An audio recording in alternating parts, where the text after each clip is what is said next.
Week 18 of the NFL season is coming up. I think it's fun to look through all the scenarios of, what teams could still win the division, what teams could still win the wild card. And there's a lot out there. So we can't all break it down probably in one video or we'd bore you to death. But I thought we would put it into some scenarios. So I think the first question I want to ask, and we got Jordan here, of course, is who has the potential to be the biggest choke this weekend? I'll start on this one. I think the obvious answer is the Buccaneers. Like, if you look at it, all they have to do is beat the worst team in the league, in my opinion, the Carolina Panthers. Well, not in just my opinion, they're going to have the number one pick, which is going to the Bears. But anyways, um, I I think that'd be the worst choke. Obviously, you lose at Carolina, division on the line. If you don't win that, it gets very complicated to make it in. But I don't see that as a realistic possibility. I think Tampa Bay will roll. I don't think Carolina has it in them. Baker Mayfield, I stand by it, does have a clutch gene, and if he does not come to show this weekend, then I mean, I'm gonna have to retract that statement because it's like the 2-14 Panthers. But anyways, I don't personally see that as a possibility right now. I think the Buccaneers will win. So my other biggest choke potential is the Green Bay Packers. You're at a win and in situation too, not division or anything, but wild card to get in the playoffs. All you have to do is face a team at home that you've dominated pretty much for 10, 20 years. And but the Bears are also playing very well right now. Justin Fields has the Bears scoring on offense. They've had some impressive wins. They beat Detroit at home. They had a nice impressive win against Jordan's Falcons last week. And they also, have played competitive in games they probably shouldn't have, and lost games they probably shouldn't have, like the one at Cleveland a couple weeks ago. So they're playing great. The Packers do have that voodoo against them that it seems like they always win, but at home again at Lambeau Field against opponent you dominate. If you lose that one, that's some big choke stuff. And there's going to be some conversations about Jordan Love probably this offseason if they don't get that done. But Jordan, what's your potential biggest choke this weekend? I would agree with you with the Packers, right? They have dominated the Bears so much over the past, like you said, 10, 20, 25 years.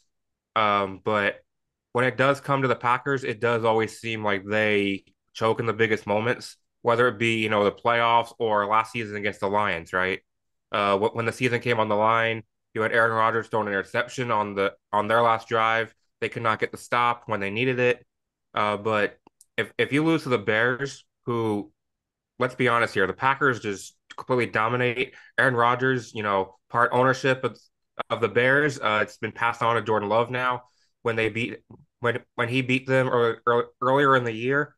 So if the Packers lose to the Bears and fall out of the playoffs, that's the biggest choke to me. Yeah, so next I want to go to most interesting. What's the most interesting scenario this weekend? I think it's the 6 and 7 seed in the AFC wildcard. So they've had 7 seeds now. This is the third season, I believe. And a lot of the games have not been competitive. I remember Seattle got ran over by San Francisco the first year it was implemented. I remember Tom Brady's Buccaneers just destroying the Eagles. I think there might have been one exception where a 7 seed actually came to play, but other than it's not coming to mind. But otherwise, it's been lopsided. But now you got a lot of talented teams, especially, you have 5 teams still kind of vying. The Bills could either be the 2 seed or the wild card. The same with the Dolphins. There's tons of at stake on Sunday night. And you also have the Texans, the Colts, and the Jaguars figure out who's going to win the AFC South, who's not even going to be in the playoffs. I think you have a lot of talented teams there. I think you have the Houston Texans with CJ Stroud, who could throw for 1 billion yards a game, it seems like, right? You don't want to face them in the playoffs. You don't want to face Josh Allen in the playoffs. They're on all strings right now with James Cook running the ball efficiently. And even, yes, I've always said the Dolphins, they can't seem to win the big game. But even if you have to face them on wild card weekend, do you really want to face that explosive offense? So I think it's going to be really interesting how that 6 to 7 faces out. I think, obviously the Colts and Texans tomorrow is pretty much a win. That's win or go home. The winner is in the playoffs, maybe not the division, but it's in the playoffs, and the loser is done. So it's going to be interesting how all that shakes out.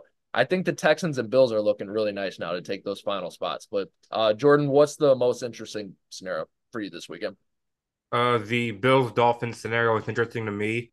Uh, Obviously, the winner of that game is going to win the AFC East. Or if they tie, the Dolphins win the division. But for me, it's really interesting that Buffalo, like Evan said, could either be the 2 seed or they could actually fall out of the playoffs entirely. Um, where Buffalo's recent hot streak could have mean absolutely nothing. I do think the Bills are a team firing on all cylinders and will be very dangerous if they do in fact win or just somehow find a way into the playoffs. Yeah. And that's just crazy about the Bills, but that's how the seventh. That's the one plus about the seventh seed. I will give them that all these scenarios come into play.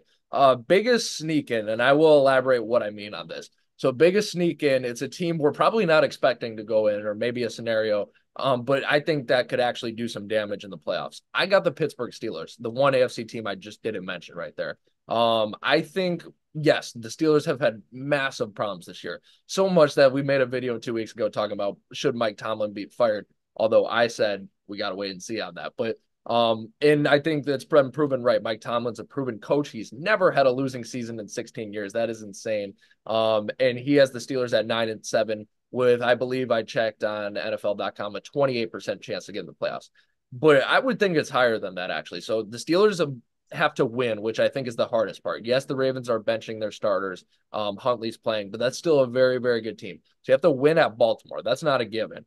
But if you win at Baltimore, it's looking pretty good for the Steelers. Because then you just need a Bills loss. Well, they're playing the Dolphins in Miami. That's not going to be an easy game by any means.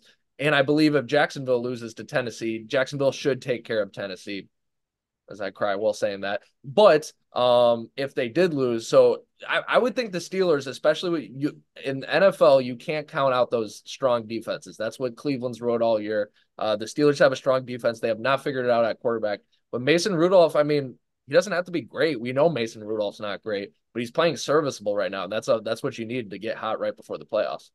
So I would say they're my biggest potential sneak in. Jordan, did you have anyone for this?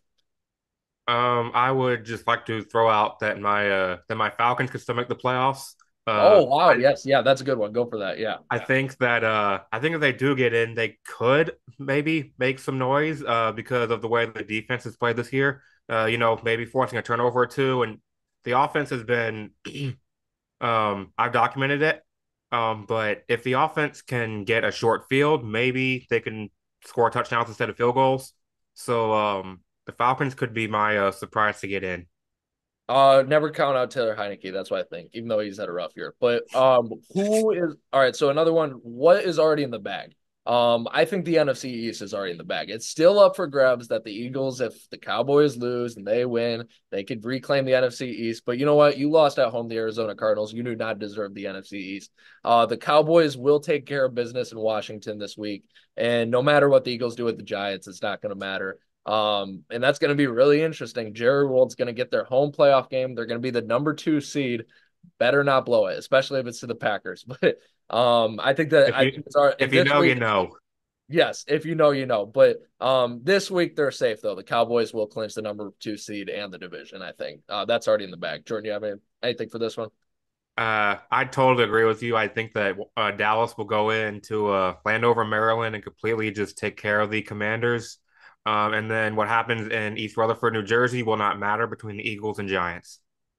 Fully agree. Any other mentions? One thing I do want to mention, just the last thing is, so you have the Seahawks who are a fringe team. They're 8-8, and you have the Steelers who we already talked about, who I hyped up a little bit, are 9-7. So say both of them don't get in. You have a very experienced coach in Pete Carroll, who's been in the Seattle a long time, and you have a very experienced coach in Mike Tomlin, who's been with the Steelers a long time. Now I was just hyping up Mike Tomlin, but I am saying it's been a while since any like they've been playoff contenders, they've been winning their division, they've been competing, but it's been a while since either of those teams have realistically been a Super Bowl contender. I know for sure the Steelers fan base demands more. I expect the Seahawks does too. If either of those don't make it in, it's going to be very interesting to see if either of those make a coaching changes because there's some teams that, making the playoffs, it's not enough for them. And I do think about the Steelers when I think about that. So if the Steelers did happen to lose the Ravens backups, it could get interesting in Pittsburgh.